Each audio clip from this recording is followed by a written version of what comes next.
आइए आज भारतीय रिजर्व बैंक की जो हालिया वार्षिक रिपोर्ट आई है उस पे थोड़ी बात करते हैं। कुछ बहुत इंटरेस्टिंग चीजें निकल कर आई हैं। हाँ बिल्कुल। ये रिपोर्ट एक तरह से भारतीय अर्थव्यवस्था का आईना है और आरबीआई क्या कर रहा है वो भी पता चलता है। और सबसे बड़ी बात तो हेडलाइन में ही है। वही रिकॉर्ड सरप्लस करीब 2.7 लाख करोड़ रुपए आरबीआई ने सरकार को दिए हैं। पिछले साल से तो काफी ज्यादा। हाँ बहुत ज्यादा। लेकिन दूसरी तरफ इकोनॉमी की ग्रोथ थोड़ी धीमी हुई है। तो ये दोनों बातें समझने वाली हैं। पहले ये मुनाफा ये इतना ज्यादा कैसे हुआ? हाँ, कहाँ से आया ये पैसा? देखो इसके पीछे दो तीन मुख्य वजह हैं। एक तो ब्याज से कमाई बढ़ी, मतलब आरबीआई ने जो पैसा लगा रखा है ना विदेश में और भारत में भी, उस पर रिटर्न अच्छा मिला है। अच्छा। और दूसरा बड़ा फैक्टर रहा विदेशी मुद्रा भंडार। आरबीआई ने कुछ डॉलर्स बेचे, उससे सीधा फायदा हुआ। और जो रखे हुए थे उनकी कीमत भी बढ़ गई, डॉलर मजबूत हुआ तो। हाँ, बिना बेचे भी वैल्यू बढ़ गई, जिसे वो मार्क टू मार्केट कहते हैं। एग्जैक्टली वही मार्क टू मार्केट गेन। तो ये दो बड़े कारण रहे। और मैंने देखा कि नोट छापने का खर्चा थोड़ा सा बढ़ा है, पर ओवरऑल खर्चे कंट्रोल में ही रहे हैं ना, सिर्फ 8% बढ़त। बिल्कुल सही, खर्चे काबू में रहे। पर हाँ, ये भी देखना होगा कि आरबीआई ने सारा पैसा सरकार को नहीं दिया।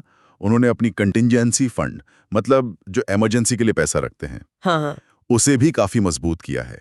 करीब 1.25 करोड़ रुपए उसमें डाले हैं। तो अब वो फंड काफी बड़ा हो गया होगा, 5.42 लाख करोड़ शायद। हाँ, 5 करोड़ 42 लाख रुपए।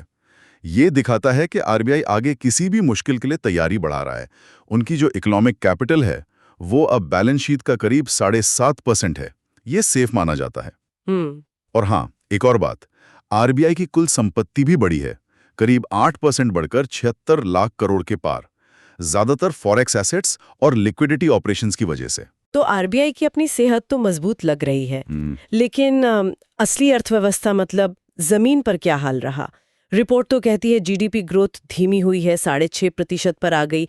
पिछले साल 9.2% थी। हाँ, धीमी तो हुई है, लेकिन ये भी देखना होगा कि इस 6.5% के साथ भी भारत दुनिया की जो बड़ी अर्थव्यवस्थाएं हैं उनमें सबसे तेजी से बढ़ने वाला बना रहा। ये बात भी सही है, पर ये जो स्लो डाउन है, इसके पीछे क्या कारण रहे? कई चीजें हैं। जैसे खर्च की बात करें तो लोगों का पर्सनल खर्चा बढ़ा है 7.5%। खासकर गांव में डिमांड अच्छी रही, फसल अच्छी हुई तो ट्रैक्टर टू व्हीलर वगैरह बिके। हाँ, ये सुना था। शहरों में थोड़ी सुस्ती रही क्या? हाँ, शहरी खर्च थोड़ा ठंडा रहा। और सरकार का खर्चा वो तो काफी धीमा हो गया। पिछले साल 8% से ज्यादा बढ़ा था, इस बार सिर्फ 3.8%। अच्छा, और निवेश का क्या सीन रहा? इन्वेस्टमेंट इन्वेस्टमेंट का हिस्सा जीडीपी में थोड़ा कम हुआ है, 32.6% से घटकर 31.4% रह गया। एक वजह तो ये कि विदेशी निवेशक कुछ पैसा निकाल कर ले गए। और घरेलू निवेश भी थोड़ा धीमा हुआ, जैसे फैक्ट्री मशीनरी पर खर्च सिर्फ 6.1% बढ़ा, जबकि पिछले साल करीब 9% था। इसका असर सीमेंट स्टील की मांग पर भी दिखा, पर साल के आखिर में थोड़ी रिकवरी दिखी कैपेसिटी यूटिलाइजेशन में। बचत लगभग वैसी ही रही है ना, करीब 30%। और कृषि के लिए तो साल अच्छा था शायद। हाँ, कृषि के लिए ठीक साल था। मानसून अच्छा था, अनाज का उत्पादन भी रिकॉर्ड हुआ, एमएसपी भी सरकार ने बढ़ाया था।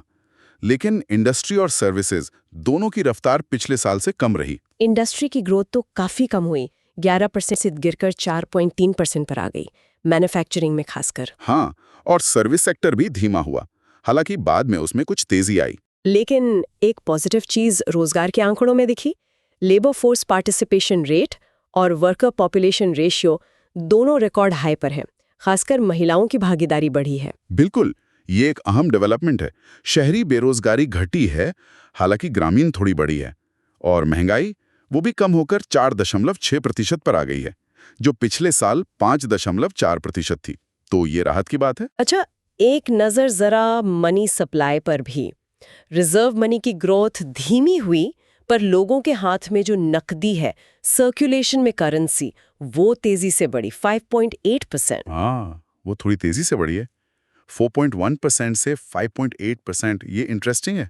और दुनिया भर का क्या माहौल लग रहा है? रिपोर्ट कुछ कहती है इस बारे में? हाँ, ग्लोबल आउटलुक थोड़ा चैलेंजिंग लग रहा है। 2025-26 के लिए ग्रोथ और धीमी होने की उम्मीद है। महंगाई थोड़ी कम हो रही है, पर अभी भी चिंता है। फिर सरकारों पर कर्ज बहुत हैं, युद्ध हैं, ट्रेड टेंशन्स हैं, क्लाइमेट चेंज के झटके, ये सब अनिश्चितता बनाए रखेंगे। इसका असर हम पर भी पड़ सकता है। सही बात है। अच्छा, रिपोर्ट में कुछ और नई चीजें भी थीं, जी। जैसे वो डिजिटल रुपया, ई रूपी, उसका इस्तेमाल तो बहुत तेजी से बढ़ा है, 344%। हाँ, वो आंकड़ा बहुत बड़ा लगता है, लेकिन ये समझना जरूरी है कि ये बढ़ोतरी ज्यादातर पायलट प्रोजेक्ट्स की वजह से है। मतलब बैंक, फिनटेक कंपनियां, सरकारी एजेंसियां वो इसे टेस्ट कर रहे हैं। आम लोगों में अभी उतना इस्तेमाल नहीं है। अच्छा, तो अभी ये एक्सपेरिमेंटल फेज में है ज्यादातर। बिल्कुल। आरबीआई इसमें नए फीचर भी जोड़ रहा है, जैसे ऑफलाइन यूज, प्रोग्रामेबिलिटी।